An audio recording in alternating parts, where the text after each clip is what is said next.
Assalamualaikum warahmatullahi wabarakatuh. Bismillahirrahmanirrahim. Ikhwah fillah. Toleransi Islam pengertiannya adalah memberikan kebebasan orang lain berpendapat dan bersabar dalam menghadapi orang lain.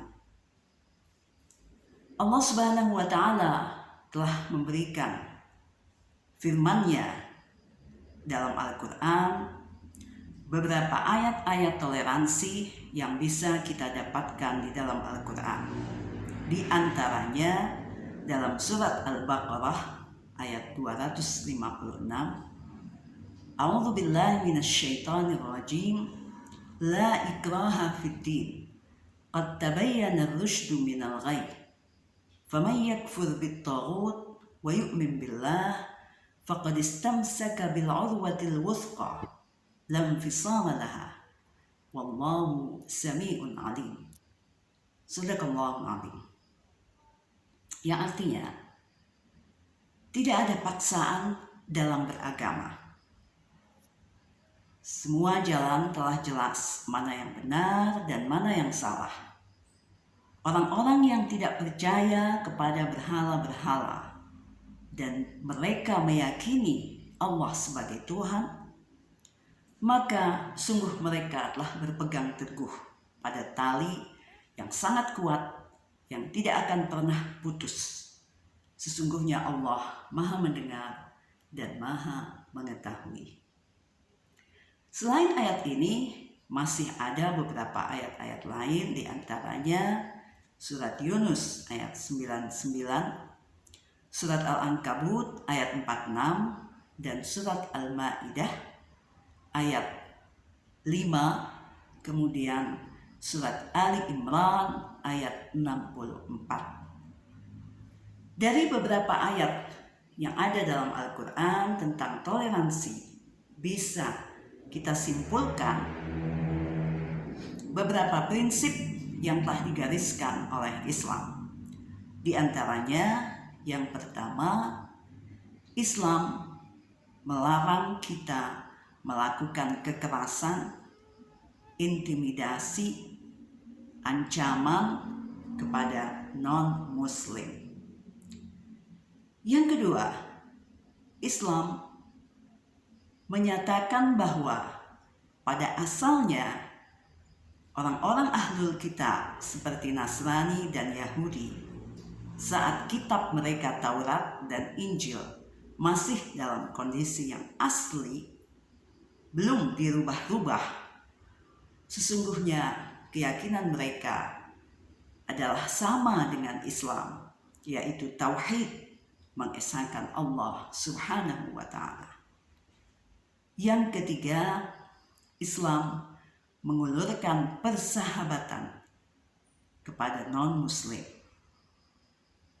Yang keempat, sebagai Muslim kita melakukan dakwah kepada non-Muslim dengan cara yang baik, kecuali jika mereka menyerang kita, maka itu pun sebelum kita melakukan kekerasan, kita tetap bersikap baik dan menyadarkan dengan cara yang bijak sampai akhirnya mereka menyadari sendiri kesalahan-kesalahan mereka. Dalam berinteraksi atau muamalah dengan non-Muslim, Rasulullah SAW telah memberikan contoh kepada kita dan dilanjutkan diikuti oleh para sahabat-sahabat beliau.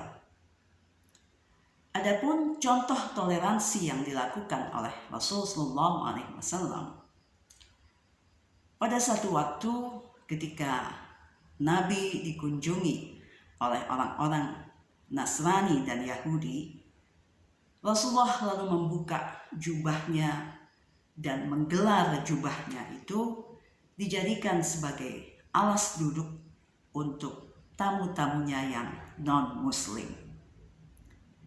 Contoh lain, Nabi Muhammad SAW pada saat beliau berperang melawan non-muslim, maka beliau melakukan perjanjian-perjanjian dan Rasulullah pun melindungi orang-orang non-muslim yang sudah di bawah kekuasaan Islam yang disebut dengan kaum kafir Dhimmi.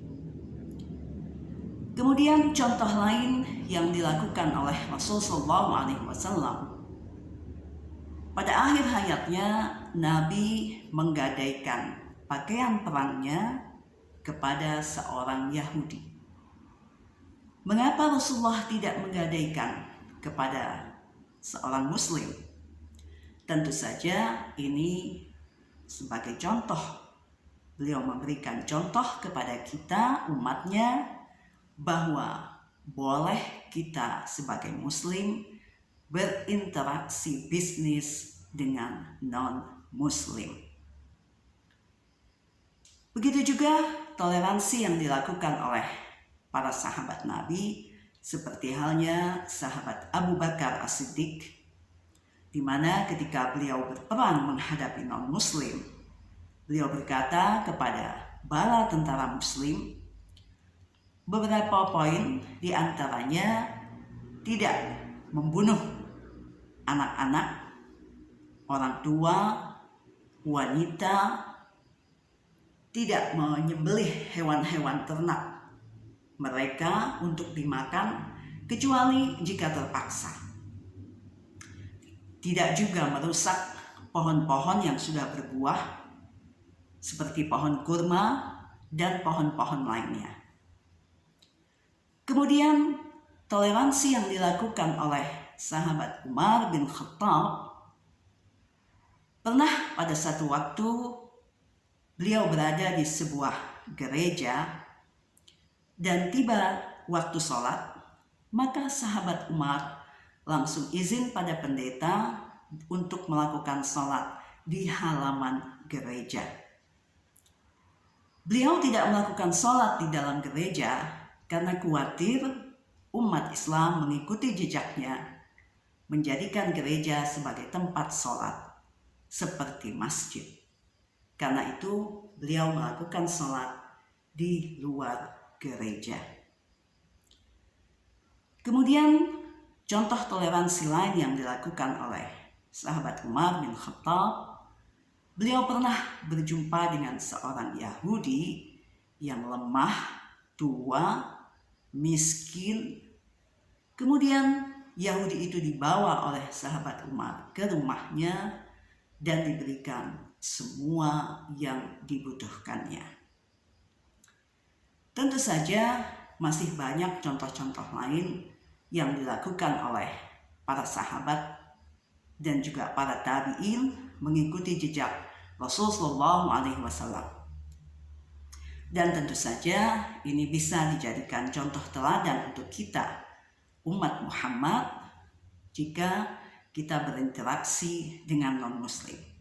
Misalnya kaum Nasrani merayakan Hari Raya Natal, maka ucapan selamat untuk Hari Raya Natal ini menurut ulama ada terbagi pada dua pendapat. Yang pertama, sebagian ulama membolehkan kita mengucapkan selamat hari Natal, dan sebagian ulama lainnya mengharamkan.